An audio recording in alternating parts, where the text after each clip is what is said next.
Hi, I'm Angus and this is Andy. Hello.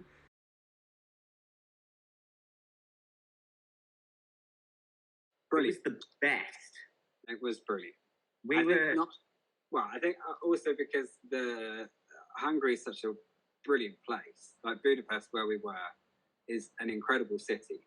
So for us to kind of experience that, and on our off days, you know, we brunched a lot. We went to brunch a lot, but we went to all the ruin bars, and yeah, I mean, the architecture of the city was wonderful as well. So it really felt like a adventure. We were lucky enough that we weren't. I say lucky enough. We would have loved to be out there and have like a packed schedule, but we would do like 3 weeks on, fly back to the UK, go back for a few weeks, fly back to the UK, and we did that like 4 or 5 times. And I found coming back to the UK like really hard because I was like, I don't have anything to do whilst I'm here. I'd rather be out there doing nothing than being here doing nothing. But yeah, it was. I remember landing. The first thing I did was go. My room wasn't ready at the hotel or something, and I went and got a goulash and a pint of Hungarian beer, and I was like, this is nice. This is what I want from this. We did a really lovely thing because on our first off day, we had one day, our first day together when we kind of met, we ended up going to right up into the mountains where they shot the kind of where the Darkling does the cuts and all of that. Where they were shooting that at the time, we had some kind of hair and makeup stuff to do. And then when we came back the next day, we walked the city. We had a whole day where we just walked the city. It's not like London in that it's so expansive that it would take you days. It's brilliantly compact. So we walked all around the Parliament, walked over to the other side of the river. We did so much, and that was really lovely because you just feel like you're in it, and it felt, because of the architecture, the Gothic architecture there, it felt like you were really almost in that world of Ravka in a way. So I really, it's a perfect place to film. Amazing crew that worked on the piece that were, and supporting artists as well. They were all lovely, and local, and yeah. So the whole experience was like a real adventure, but it was the best epic adventure for those few months.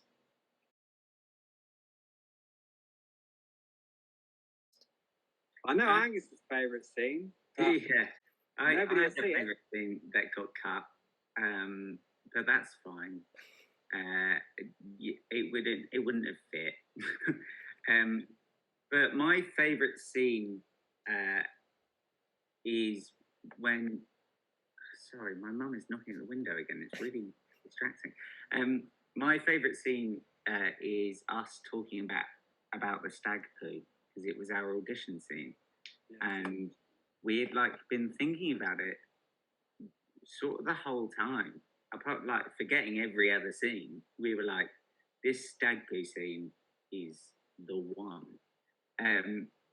And we came out to do it, and it was just in such a beautiful location, and it was like the sun was setting, so we were a bit rushed for light, but the sun was setting and it was gorgeous. And I felt a bit bad because I posted a behind the scenes photo of us in front of the green screen, and it made everyone think that every part of the forest stuff was in a green screen, and it wasn't. There was particularly, there's one bit where we're hiking up the mountain and the sun is streaming through the trees. None of that was lighting. That was genuinely the sun coming through the trees. And I remember walking up the mountain going, oh, that is unbelievable. This is going to look so good. Yeah.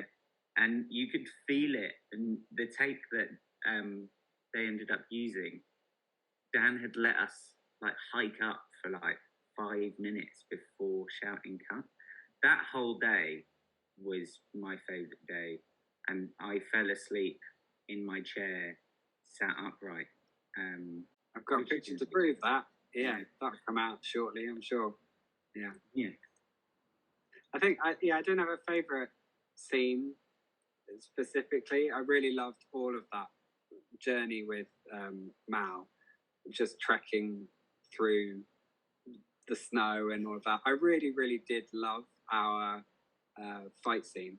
That was great. That was great fun to film. It was the coldest place on Earth.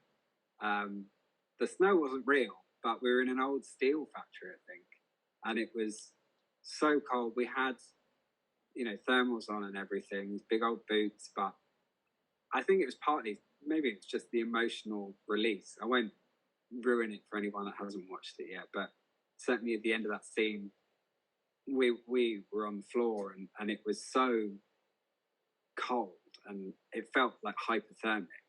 And I think it was just the biggest emotional release that we knew that our journey in Hungary had kind of come to an end. And we thought it had at that point anyway. And yeah, so there's a lot of emotional kind of points in all of them. But I mean, sometimes the most fun thing was not being on camera and just kind of getting to know the cast and crew, because everyone was so unbelievably lovely. We've had quite a few questions from kind of fans that have asked, what people like in real life, expecting us to say that, the lead kind of six and whatnot are, I don't know, something else than they appear, but they are all so unbelievably kind and generous. And that goes for all the cast and crew as well, like down to costume, to makeup, down to hair, down to ADs and DOPs, all of that lot. Everyone was so lovely and such a good laugh. So we always felt safe to play as actors, because nobody was judgy. It was just kind of a wonderful experience. So that doesn't really answer your question, but it kind of. I feel like you were just going off there reminiscing. It was like I felt like you were inside your own head, just like memories. It's just taking me back to like better days when we had a job. A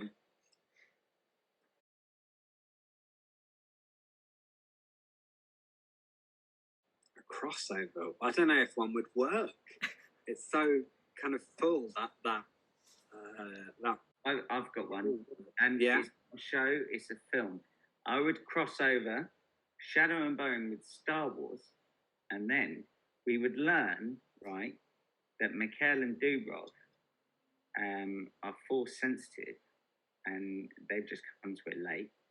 Then Andy and I would get given lightsabers, and I'd be able to fulfill my dream of wielding a lightsaber and using the force. So that's mine. That's your way of saying, can somebody put me in Star Wars, please? Yeah. Yeah. We both want to be in Star Wars. We both know that. Who doesn't want to be in Star Wars? I so want a lightsaber. I remember when I was like 10, looking up, I think everyone's done this, looking up to try and buy a real lightsaber. Because I was like, can you imagine that? If they were real, a 10-year-old being given a weapon. But yeah, you can't buy them.